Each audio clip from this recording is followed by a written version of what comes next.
Madeleine Albright, the first woman to have served as U.S. Secretary of State, has died at the age of 84.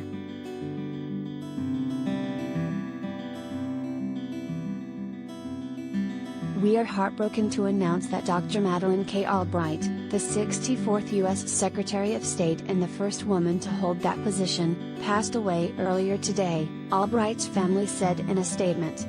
The cause was cancer.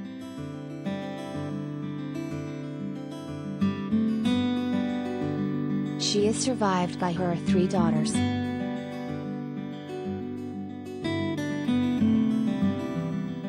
Albright was the first female Secretary of State, serving under President Bill Clinton, from 1997 to 2001. At the time she was appointed, she became the highest-ranking woman to serve in the federal government.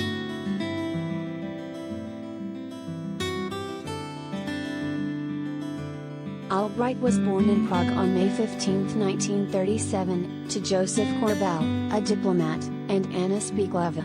Her parents, who had converted from Judaism to Catholicism, were forced into exile in 1939 when the Nazis occupied the region. The family returned briefly to Czechoslovakia after the war but left again after the communist takeover, this time immigrating to the United States.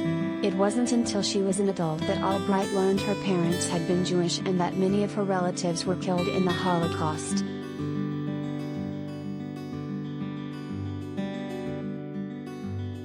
Albright became an American citizen in 1957. She graduated from Wellesley College in 1959, and earned a PhD from Columbia University in 1975, after which she went to work for Ed Muskie, a Democratic senator from Maine.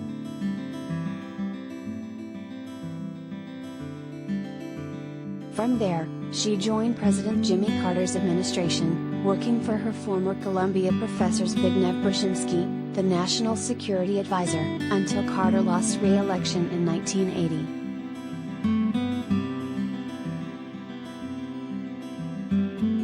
When Democrats returned to power in 1992, then-President Bill Clinton appointed Albright the U.S. Ambassador to the United Nations, where she represented key U.S. concerns, including the reshaping of Eastern and Central Europe following the collapse of the Soviet Union. She pushed for more intervention during the wars in the Balkans and, in 1995, successfully advocated for airstrikes against Bosnian Serb forces to protect Muslims in the region and to force the Bosnian Serbs to agree to a diplomatic solution to the conflict.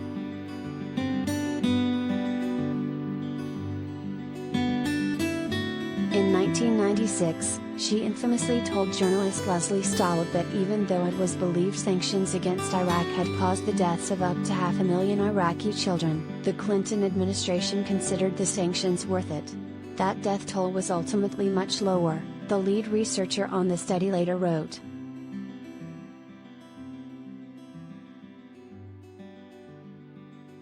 In an interview with the New York Times in 2020, Albright said that, in retrospect, the comment was totally stupid.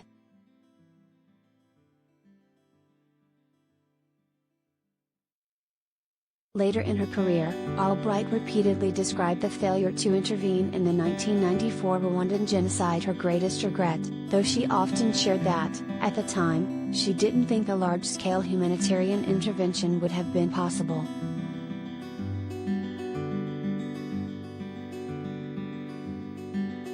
Albright became Secretary of State in 1997, and served throughout Clinton's second term, continuing to address foreign policy issues that lasted throughout the decade, including unrest in the Middle East and the Balkans. In 1999, she worked with NATO allies to coordinate a bombing campaign to drive Serbian forces out of Kosovo.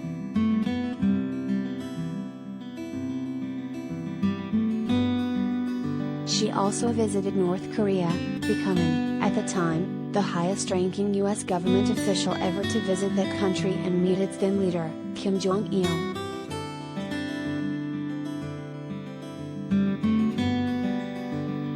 Albright was famous for using her expansive collection of brooches to tacitly comment on various issues during meetings with foreign leaders.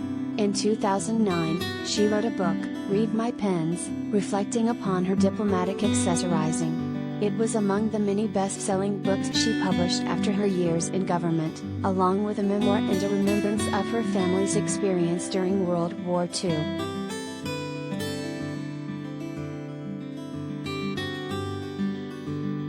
She also held many senior positions in think tanks and academia after her tenure as Secretary of State, including sitting on the board of the Council on Foreign Relations and serving as president of the Truman Scholarship Foundation.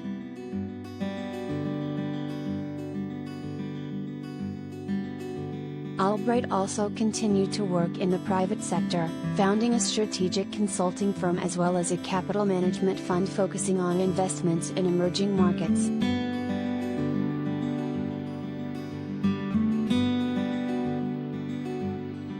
Her groundbreaking career made her a well-known figure beyond politics, and she appeared as a guest star in the popular TV shows Gilmore Girls and Parks and Recreation.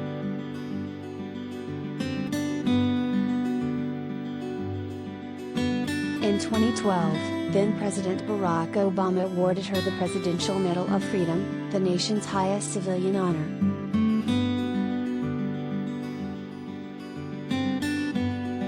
She continued to be politically active in her later years, and was an outspoken opponent of President Donald Trump, criticizing his administration's foreign policy and his handling of the coronavirus crisis.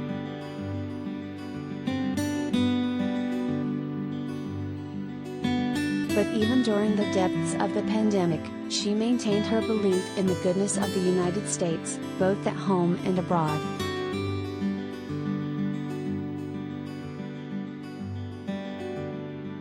"I am, in case you haven't noticed, an optimist," she told The Times in 2020.